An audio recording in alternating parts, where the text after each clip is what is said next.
So much for joining us. We're going to give a couple of seconds for people to settle in, to find the link, and to join the webinar. So thank you again for joining us. And today we're going to be talking about the National Scholarship Program. We're going to share with you counselors and mentors and friends of dreamers and people with DACA who are undocumented or have TPS information about our scholarship and what you can be doing to support and help your students and the mentees that you have apply for our scholarship program. So we'll wait a few seconds and we will start the presentation. So just hold on tight with us for a little bit.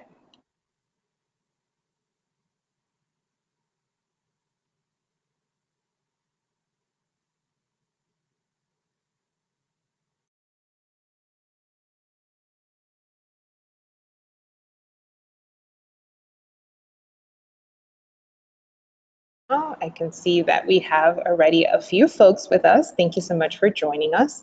And we're really excited to talk to you and share with you and answer any of the questions that you may have.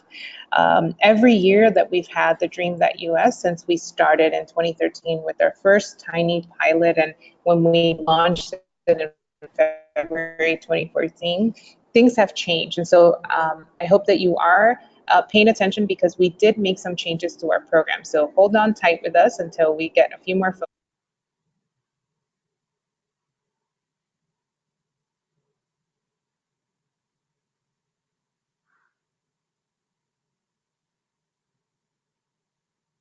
All right, wonderful. Let's get started.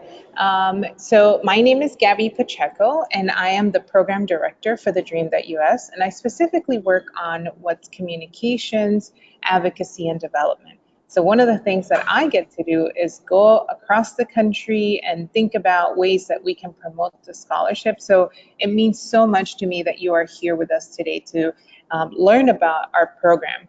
And with me, I also have my colleague, Elena. And Elena is going to be talking to you about the specifics of the National Scholarship Program.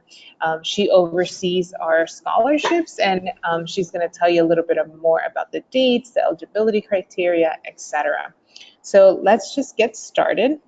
And the first thing I wanted to tell you is a background of the Dream.Us and what we're doing. So we are the largest scholarship program in the nation, and our program was started because our co-founder Don Graham had this vision to go out and support undocumented students in their desire to go to college. And he saw that this population of students, unlike the other population that he was working with, they were not eligible for Pell Grants, for loans, and more importantly, he saw the drive and the motivation that these young people had to go to college. So he decided that he was going to bring on board a couple of people and see what he can do to support and help. And 5 years later, here we are. We have over 3,000 scholars right now in 15 states and in DC. And these are in 70 partner colleges. We'll talk to you a little bit about our partner college model in a little bit. But we also now, instead of having one program, the National Scholarship, we have two. So it's the National and the Opportunity Scholarship. And if you're interested, tomorrow we're going to be talking about the Opportunity Scholarship Program in detail. But for now, just want to let you know that our goal is to award 6,000 scholarships throughout our program, and thus far we have given over 4,000 scholarships. So we're getting really close to our goal of 6,000.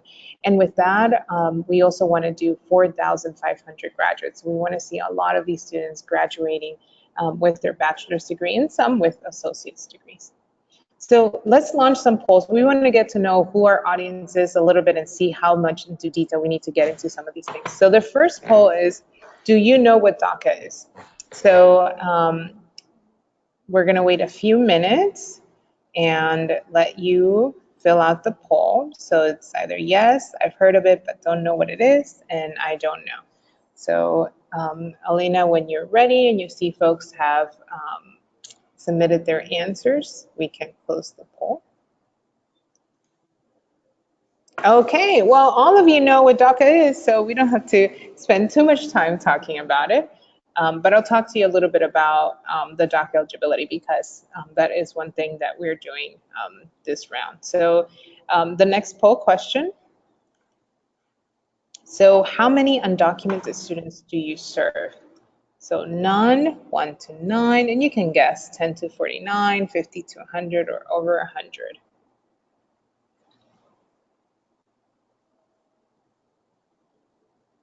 Okay, and whenever you're ready, we can close the poll. All right, some of you have a lot of students that are undocumented. So we're going to continue, and the next thing I want to tell you is really quickly this piece. And I want to tell you this piece because our scholarship is for people that have DACA, for people that have TPS, and for people who are DACA eligible. What does that mean? That means that they meet all this criteria that you see right here on the screen, but weren't able to apply because we know that the DACA program ended last year in September for first-time applicants. Renewals have continued and people are still renewing, but if the student or the person was never able to apply for DACA, we are allowing them to certify that they're DACA eligible and apply to our scholarship. TPS is temporary protected status, very similar to DACA. It's temporary. It's given to a select number of countries like Honduras, Haiti, Sudan. And if a person has TPS and came before the age of 16, then they're eligible to apply for a scholarship as well. And we do have, I would say, a little over 100 students that have our scholarship that have TPS. All right, so now we're going to talk about who are dreamers. And the definition of dreamers, and I'll wait until that passes over. This morning, as I was working here, there was no planes, but I guess I'm in a flight path that's very busy around this time. And I'm actually coming to you from Miami, Florida. So it's actually really nice to be outside. But yeah, so going back to what dreamers are. So for different people have different definition what a dreamer is, but for purposes of our scholarship, we think of a dreamer as an undocumented young person who came to this country at a young age, usually attended elementary schools, middle schools, or high schools, are leaders in their schools and communities, and they call this country their home. So the life of an undocumented student. So undocumented students, as you probably know, if you're a counselor, if you're a mentor, if you work with undocumented students, you know that the number one thing that usually they talk about is fear. So they have fear of deportation, not just for themselves, but a lot of the time for their families. They are not eligible for federal financial aid. They have limited state or institutional aid. In 15 states, and I think now that there might be 14, this changes often, but there are states that the students are charged out-of-state tuition or are seen as international students, and in states like, for example, Georgia, they are barred and banned, even if they wanted to go to these institutions and pay for it. They're not able to get health care even if they wanted to pay for it. So the Affordable Care Act, they're not eligible for that. They don't, some of them have ability to get licensed in certain careers. And without DACA, they cannot work except as independent contractors. And without DACA, except for I think 6 states, they're not able to get driver's licenses. So it's a very difficult life for these young people and their families. But one of the things that we have recognized is that DACA opened the doors and it allowed for a lot of young people to be able to start living their lives and start getting driver's licenses and work permits and social security numbers, and some of them being able to go to school. So we know that the DACA has ended with the Trump administration. We know that this year in January, different court injunctions stopped the Trump administration from ending the program. And right now the program has continued, but we're still don't necessarily know when it's going to end. But DACA work permits can be renewed. And as I was saying before, no new applications are accepted. So the future of DACA is in the hands of courts and Congress, and if you can, we suggest that you use your voice to talk about this issue. So I think we might have a poll coming up.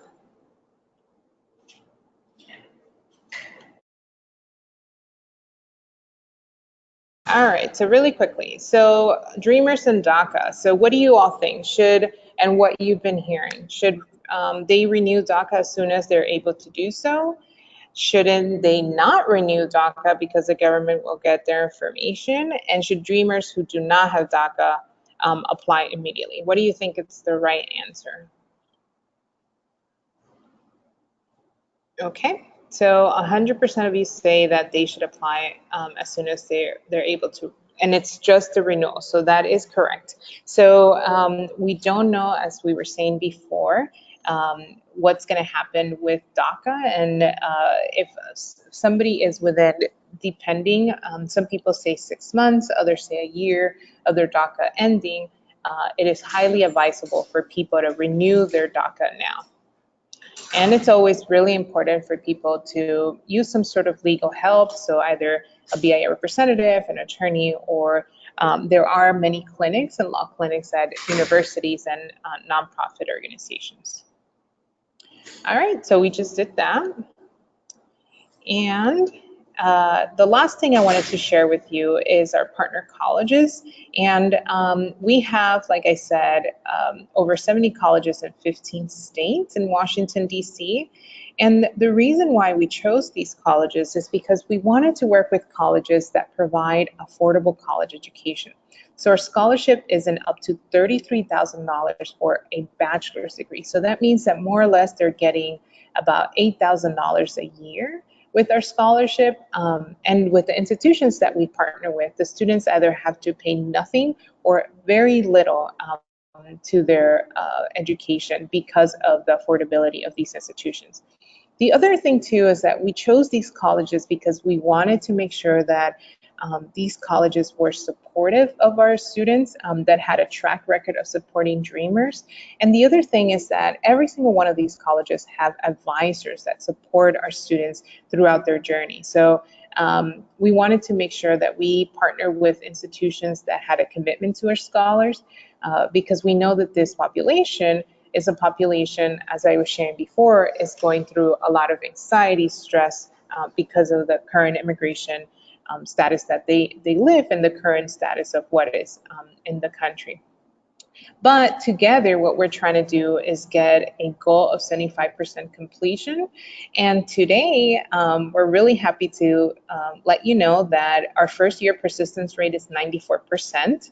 We have an overall persistence rate of 86%, and the average GPA of our current scholars is a 3.22.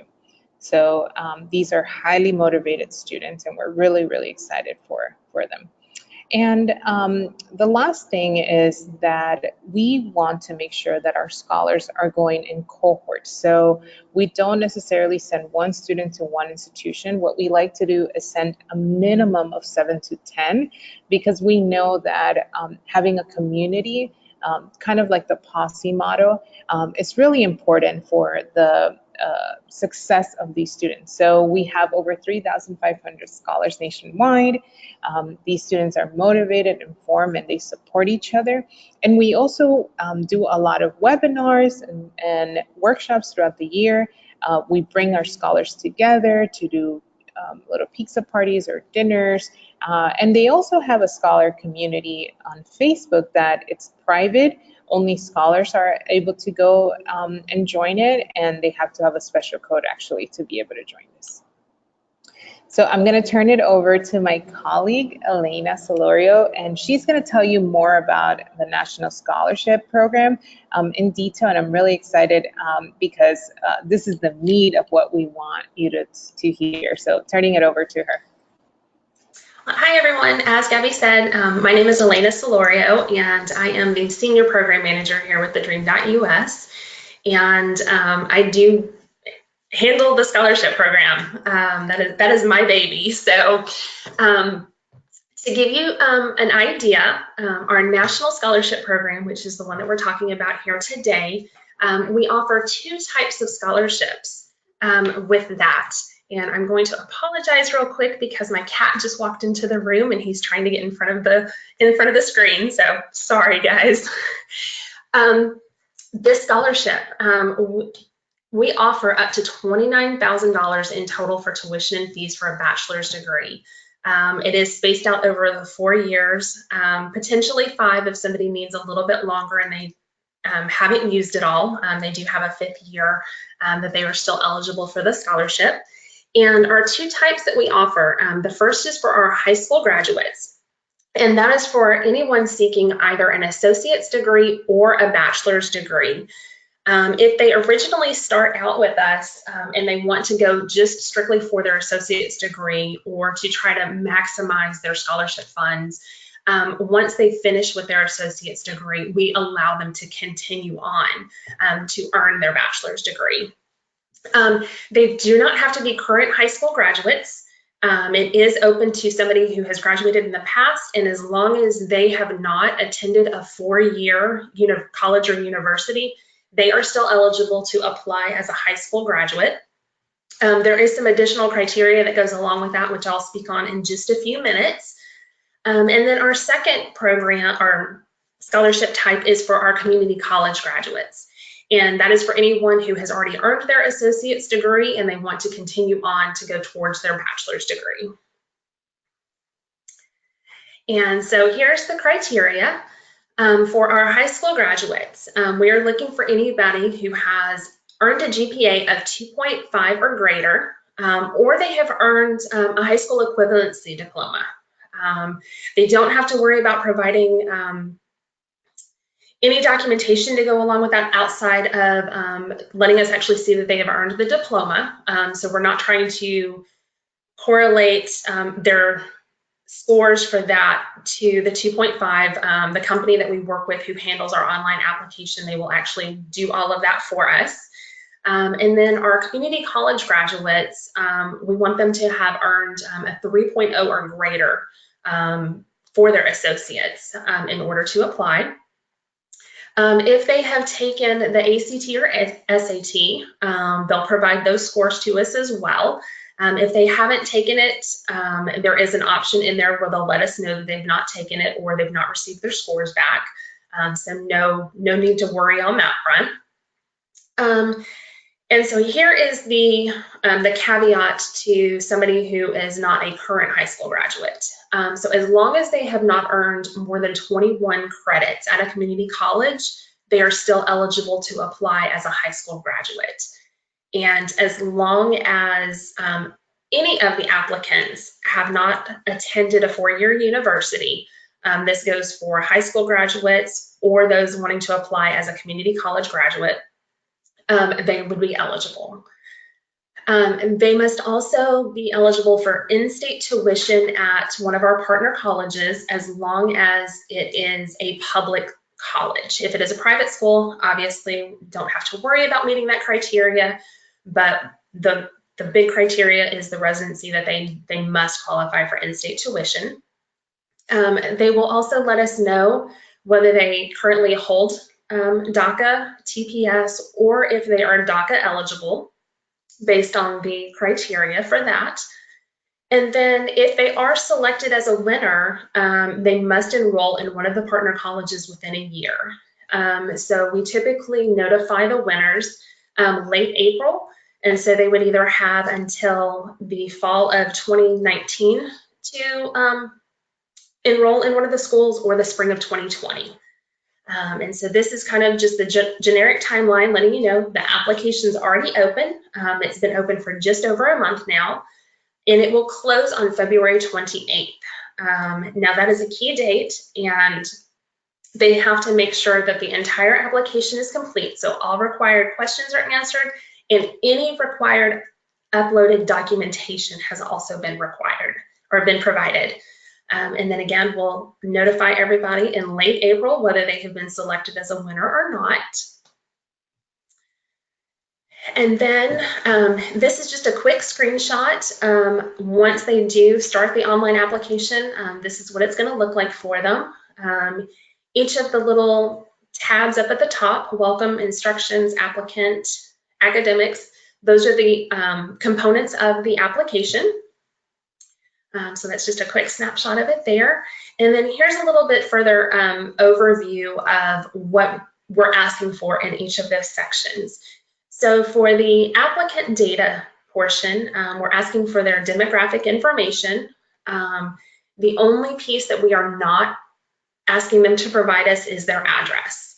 And we have done that strategically so that we do not have access to that. If something were to happen and all of a sudden we get subpoenaed and are asked to turn over any information, we do not have addresses of where our applicants live. They will also let us know their status, so DACA, TPS, or if they meet the criteria for DACA.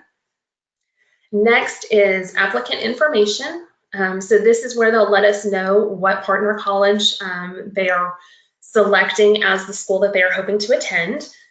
They will also provide us with their high school and or community college information, as well as their standardized test scores. From there, it moves on to financial information. Here, we're looking for the annual household income, as well as how many in the family are supported by that income. This lets us know, we know that this demographic of applicants has a high need for financial assistance in being able to attend college. And this truly lets us get an idea of how much that need really is. We don't require them to provide any documentation to support the information that they're providing to us. Next is responsibilities. Here we want to know if they're doing any volunteer work, whether it be at church, in their community, community service activities. If it's community service that they're doing through a club at school, again, if it's service that they're doing through their church, we want to know that. And we know for a lot of these applicants, they don't necessarily have the ability to get out there and do the volunteer work and community service that a lot of other scholarship applicants have the ability to do. And so we do add in a piece where we want to know what their home responsibilities are. We know that a lot of these kids have extremely high home responsibilities compared to some other applicants would, whether it's translating for family members, taking care of sick family members. So we really want to be able to take that into consideration when looking at their application. And then the final important piece of the application are their essays. There are 2 essays to the application. Both are a max of 750 words each. We want to know what their educational and career goals are, as well as what they've done to overcome adversity in their lives. And then from there, the only thing that we are requiring them to provide as far as the supporting documents would be a copy of their high school transcript, or like I said, if they have earned a high school equivalency diploma, they would provide a copy of that for us. And then a community college transcript, just so we can see, what they've earned in community college and make sure that they've not gone over that 21 credit max. Now that 21 credit max is anything that they have earned after high school. So if they are taking dual enrollment classes or in any sort of college readiness program, those are not counted against that 21 credit max. All right. And so the timeline for the selection process.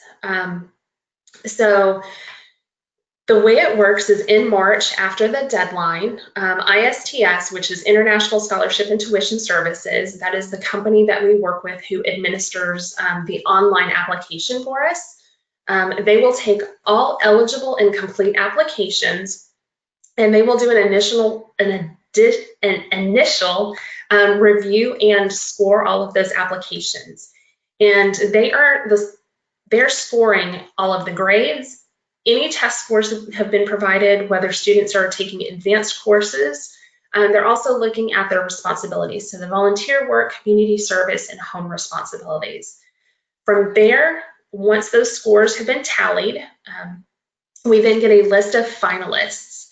Those finalists are then sent to an independent scholarship selection committee, and that committee scores the essays for us. That will happen between the beginning to mid-March, or I'm sorry, April. And then from there, once all of those scores have been tallied, we then take a look at all of that and we decide who we're going to select for this year. So in late April is when we will begin to notify everyone. The scholarships are allocated across our partner colleges. So as Gabby spoke on earlier, we want to make sure that we are actually sending several cohorts to each of our partner colleges, just so that each of the kids really has a support system in place for them. We don't just want it to be like one or two kids going and they kind of get lost in the shuffle of day-to-day life being in school. And then we're going to follow it up with one final poll question. So which of the following documents are required for the national application?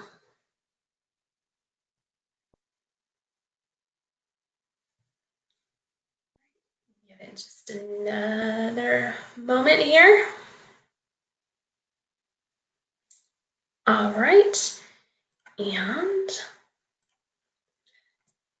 And the bulk of everybody is correct. So the only documentation that is required for the application is the high school and/or community college transcript.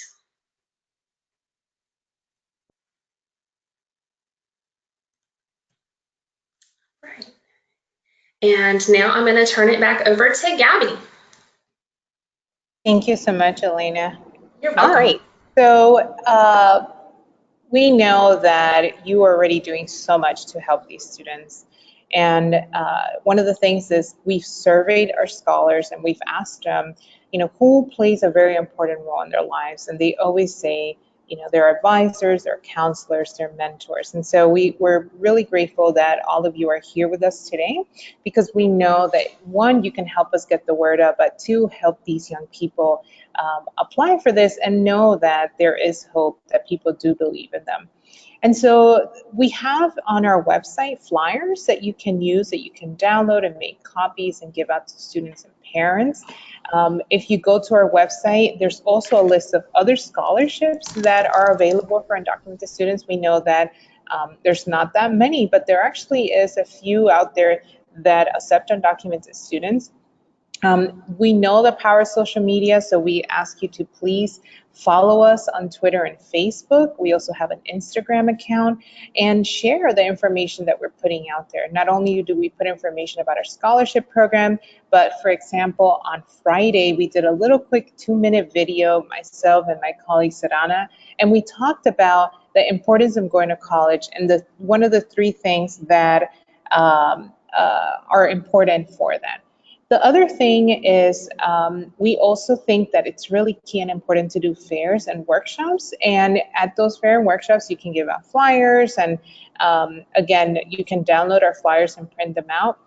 And on this presentation, which we will put on our Facebook page and also our website, is that you can click on these little links, and for example, the butterfly that says Dreamers Welcome, that's actually a poster that was commissioned by the NEA, and the NEA gives permission for people to download it. And I think you can actually send them a message to see if they're willing to send you some. But these are great little images that you can post and put on your doors, on your windows. We know it's not easy to go up to somebody and say, hey, I'm undocumented. Especially at such a young age, and especially in the political climate that we're in. So having something on your door that says you are welcome here, and that gives these undocumented students a little hint that you are there to support and help them goes a long way. And the last thing is the applicant outreach. So letting students know that you are an ally, host info sessions for potential applicants to help with the essays. And we're gonna go a little bit deeper into that. So it's really important to let the applicants know that as they're applying for the Dream.US, they also need to be applying for the partner college that they want to attend. So if you're in Miami, for example, you don't have to apply to Miami-Dade College. That is one of our partner colleges. You can just go in and pay the application fee and you're set. But at FIU, you actually do have to apply. So if they want to go to FIU or any other institutions like that, they have to apply for the partner college and be accepted in order to use their scholarship there. So the other thing that you can do is also assist applicants with writing their essays. So one-on-one or via workshops. Usually what we have heard from applicants, the hardest thing of our application, which is a very easy application, is actually the essays.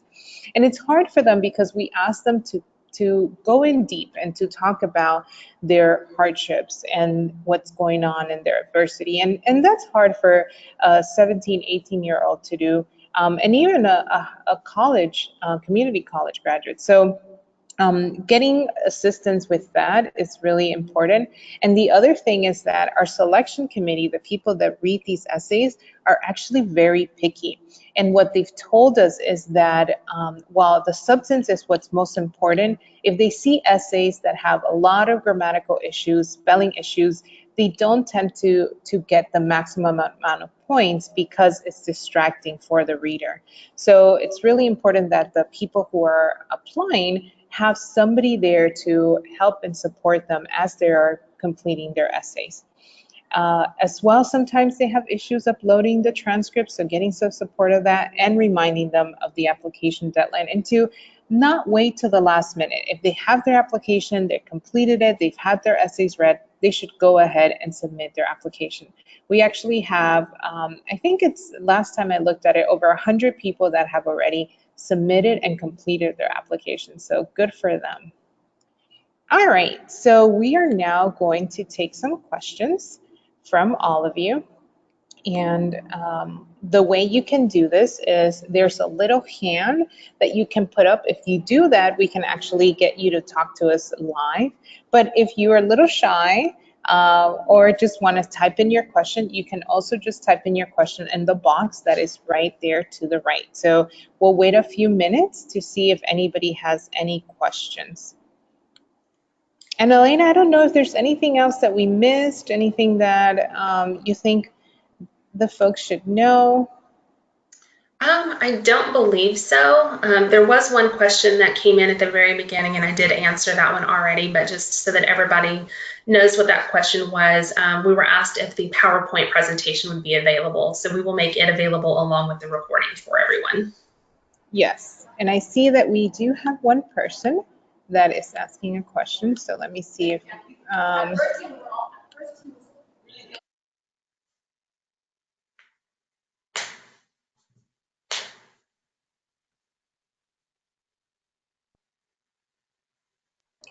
Okay, so I'm having a little trouble. Maybe Elena, I see that Alexandra is has her hand up. Can you see if you can?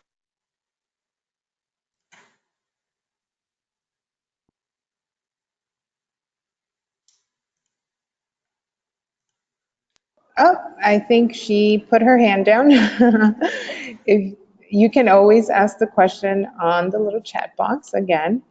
Oh, there she is. I see that you wrote it in. All right, so Alexandra says, addresses will be on the transcript should we white it out. So if the address of the student is on the transcript, should they white it out before uploading it? Elena? No, they don't have to worry about that point as far as wiping that out. We just don't want to be able to have to provide any of the data in the application. That would be the only thing that would potentially have the ability to be subpoenaed. Okay, so we have another question. And if there's a student that is 29 years old and hasn't been able to be in school because of health issues, can they still apply? So this is somebody that graduated many years ago and is 29 and wants to know if they can apply. As long as they still meet the other criteria, absolutely. Yes, and we actually do have, right? Oh, so you're going to say, go ahead, Elena. We actually have quite a few older winners of our scholarship.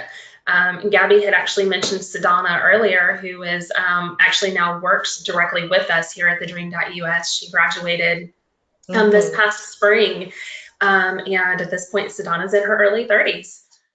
It took her that long to be able to find the ability to go to school. She actually is originally from Georgia, which is one of those states where she did not have the ability. She was barred from attending. And she's now a graduate. She has her bachelor's degree, and we're so proud of her and so happy that she is with us as a colleague. Yes. Okay, so let's see. I think we have Kim has a question. See if I'm not able to, for some weird reason, take them off, but maybe you can.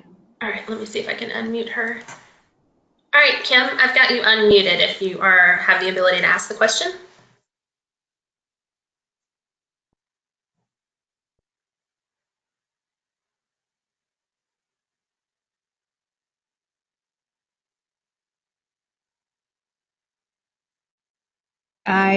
Kim, I think you're off mute, so now you can. Hello?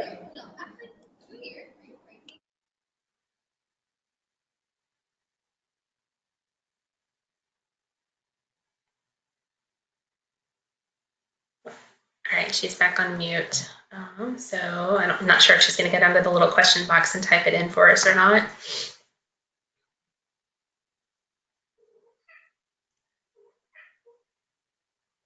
Okay, so we have one more question that has come in, and if somebody applied a year ago and was not chosen, can they reapply? Again, as long as they meet the eligibility criteria, absolutely.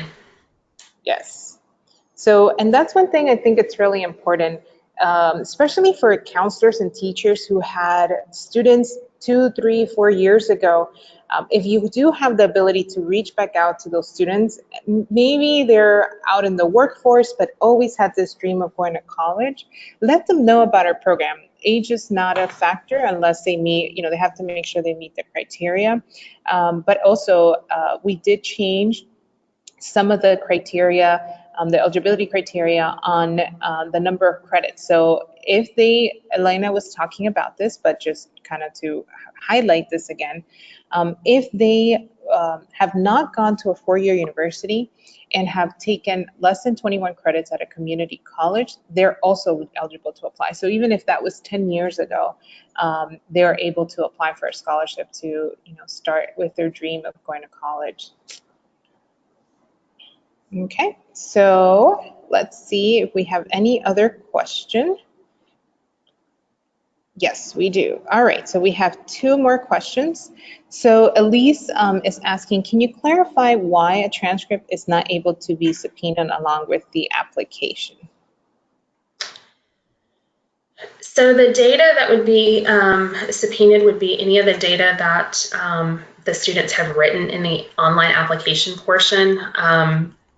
The documents, even though they're tied to the application, in a sense, they're completely separate. So the only thing that we would be able to provide would be the written portion of the application. Okay, so Kim has two questions, and the first is how many people typically apply and how many receive the scholarship? That's one. So the past 2 years, we've actually had record numbers.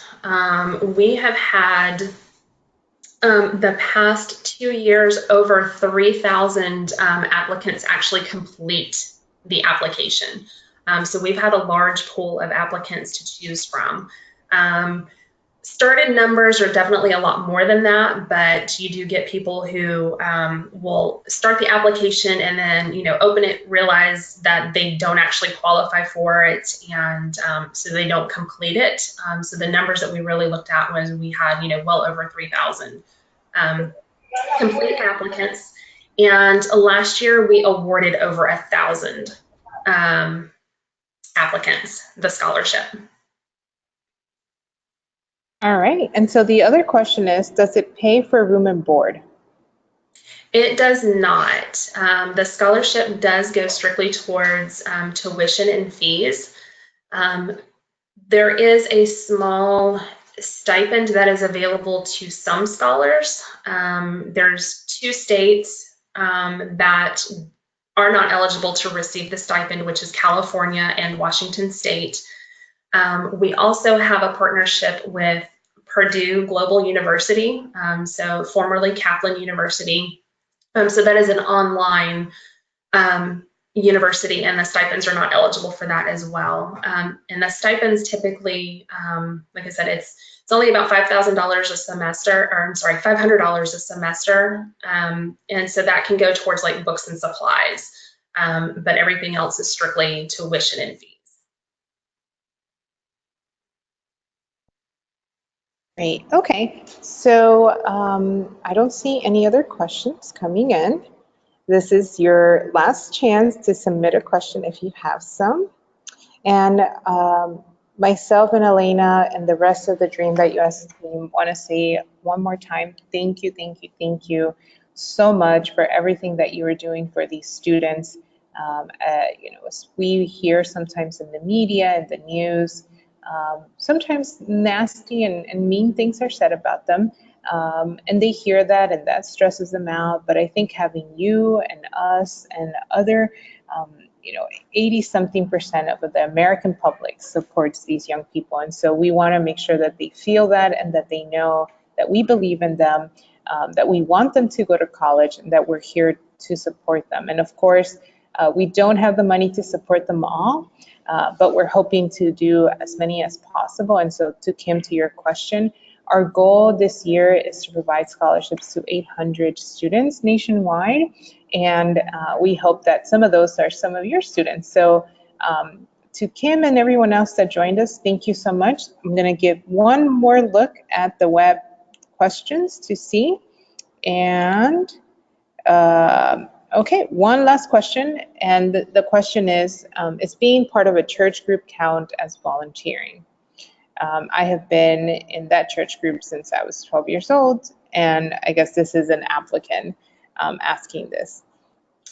Elena?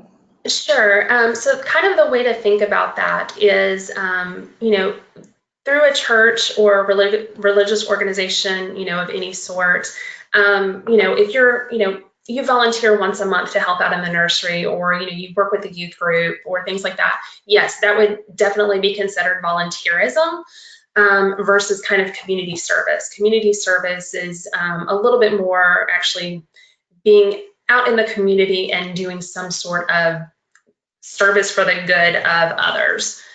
So yes, you can definitely list that as part of your volunteer work. Perfect. Thank you so much, Elena. And again, thank you, everyone. And if you have any questions, please do reach out to ISTS. There's a customer service line that is available for you and anyone else and applicants. And they also have a Spanish speaker. So if you need, if there's, for example, a parent that wants to ask questions, they can always call them as well. And one last time, Elena, when is the application deadline? The deadline this year is March 31st. For the deadline of the application of when it closes, February 28th, right? Oh, sorry, yes, February 28th. Yes, so February 28th is the deadline. The March 31st is a little internal deadline for us. So people will be checking the applications and stuff. But for the applicants, the external deadline, their last day to apply is February 28th. So make sure you let people know. And one of the things that we've been telling folks is apply during your holiday break. This is the perfect opportunity to sit down and get the application done. So thank you everyone so much. And again, we will have this recorded, uploaded on our website. We will share this on our Facebook page so that people can also share it there. And thank you so much. Have a good day. Thanks, everyone. Bye.